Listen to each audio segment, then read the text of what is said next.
Salam dan bahagia, Bapak Ibu guru hebat. Saya Markus Trisuhartanto, CGP Angkatan 10. Saya berasal dari SD Saverius Kota Bumi. Dengan fasilitator Ibu Meldawati MPD dan pengajar praktik Ibu Yuslina MPD. Video ini merupakan praktik penerapan segitiga restitusi untuk menyelesaikan permasalahan yang terjadi pada peserta didik saya. Apa itu segitiga restitusi? Segitiga restitusi merupakan suatu proses dialog yang dijalankan oleh guru atau orang tua agar dapat menghasilkan murid yang mandiri dan bertanggung jawab. Apa saja tahapan dalam segitiga restitusi? 3 tahapan dalam segitiga restitusi antara lain menstabilkan identitas, validasi tindakan yang salah, dan menanyakan keyakinan.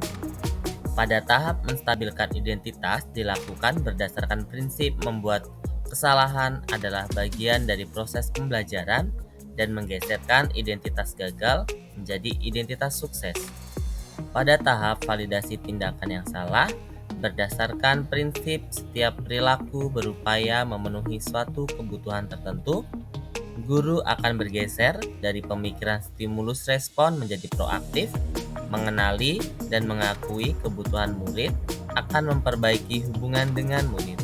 Selanjutnya, tahap menanyakan keyakinan dilakukan dengan cara peserta didik akan diberikan pertanyaan-pertanyaan bermakna untuk memunculkan motivasi secara intrinsik, mampu mengaitkan keyakinannya dengan tindakan yang salah. Kasus 1. Cika adalah ketua kelas 5A di SD Saverius Kota Bumi. Sebelum masuk kelas, peserta didik biasa untuk berbaris di depan kelas. Tetapi seringkali beberapa anak laki-laki sulit untuk tertib dan menimbulkan keributan dalam barisan, sehingga membuat Cika marah dan akhirnya memarahi rekan-rekannya sehingga terjadi keributan. Selamat pagi, Cika. Selamat pagi, Pak. Ada apa, Cika? Tadi Bapak mendengar kalau kamu ribut dengan teman-temanmu di depan kelas ketika berbaris pagi hari. Iya, Pak. Saya kesal dengan mereka. Saya sudah menyiapkan mereka untuk berbaris dengan rapi di depan kelas. Saya sudah berteriak-teriak dengan suara lantang dan menyiapkan barisan. Tetapi mereka malah ngobrol di barisan dan membuat keributan. Oh begitu, pantas saja kamu marah dan kesal. Jika menjadi Cika, Pak Markus pun akan melakukan hal yang sama. Pak Markus akan marah dan kesal. Lalu, apa yang Cika lakukan selanjutnya? Karena saya merasa kesal dan marah, saya akhirnya membentak-bentak mereka, Pak. Oh begitu, tetapi kamu melakukan itu karena alasan tertentu bukan? Iyalah, Pak. Masa saya diam saja ketika saya menyiapkan, tetapi teman-teman malah ribut dan tidak mendengarkan arahan dari saya. Padahal saya sudah berteriak-teriak. Iya wajar lah ya, kamu sudah berusaha tetapi tidak didengarkan oleh orang lain. Untung kamu tidak bertindak lebih lanjut lagi, hanya membentak-bentak mereka. Untung saya hanya membentak-bentak mereka. Sudah kesal saya, Pak, dengan mereka yang sulit mendengarkan arahan dari saya. Iya, itu pasti. Tetapi kamu masih memilih bersabar dan dapat bertahan dan tidak berbuat lebih parah lagi. Iya, Pak. Nah, sekarang kita lihat dari tindakan yang kamu lakukan pagi tadi membentak-bentak teman kamu di depan kelas, apakah tindakan itu sesuai dengan keyakinan kelas kita? Tentu saya tidak, Pak. Jadi keyakinan mana yang kurang sesuai berdasarkan apa yang terjadi pagi tadi?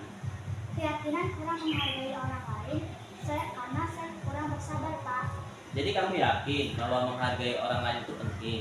Iya, Pak, saya yakin. Iya, Bapak setuju. Memang menghargai orang lain itu penting. Lalu ada keyakinan yang harus kita lakukan meskipun kita sedang marah, bukan? Iya, Pak, saya harus bersabar menahan diri dan mencoba berpikir akan apa yang akan saya lakukan. Nah, kira-kira kamu bersedia tidak memperbaiki masalah ini? Bersedia, Pak. Kira-kira kalau kamu memperbaiki masalah ini, kamu akan menjadi orang seperti apa? Saya akan menjadi orang yang sabar dan berpikir ke masa depan. Iya, lalu bagaimana rasanya menjadi orang seperti itu? Tentu saja saya merasa nyaman, Pak. Baiklah, kalau begitu sekarang, ayo kita pikirkan bagaimana menyelesaikan masalah ini. Saya akan meminta maaf kepada teman-teman, Pak, dan belajar untuk bersabar. Iya, Bapak juga akan mengajak teman-teman untuk berusaha menghargai dan menghormati orang lain ketika mereka sedang berbicara. Terlebih ketika di dalam kelas, agar semuanya berjalan dengan kondusif. Oke, Cika? Oke, Pak. Nah, tos dulu dong.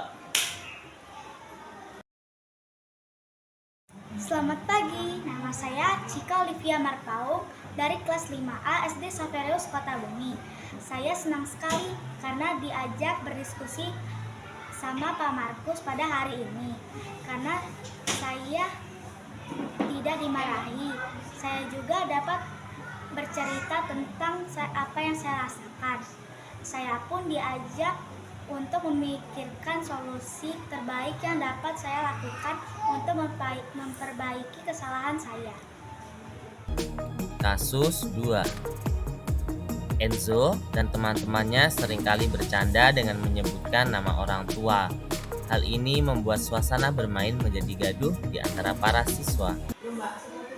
Selamat pagi, Enzo.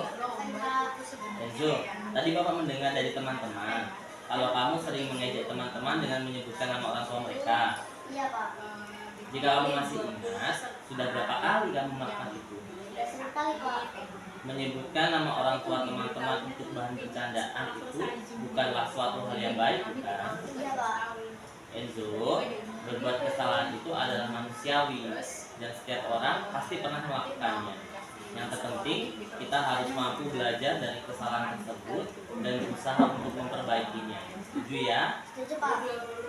Enzo melakukan itu semua pasti ada alasannya, kan? Iya, Pak. Saya menyenangkan ketika teman marah karena diajak. Enzo tahu keyakinan kelas yang sudah kita sepakati. Iya, Pak.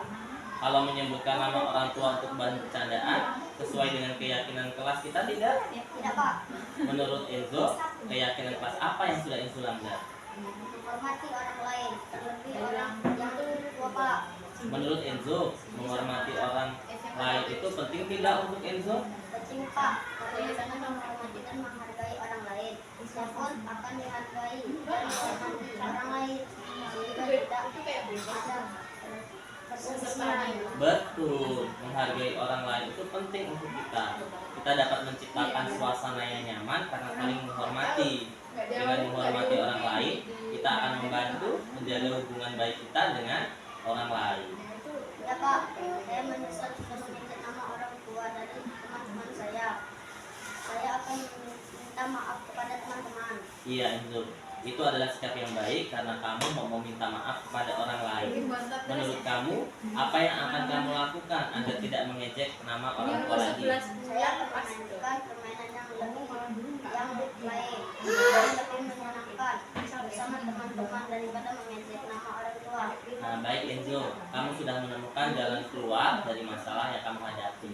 Dan Pak Markus akan berbicara dengan teman-teman semua di dalam kelas agar tidak mengejek nama orang tua lagi sebagai bahan bercandaan. Sekarang silakan Enzo kembali ke kelas. Masuk, Pak.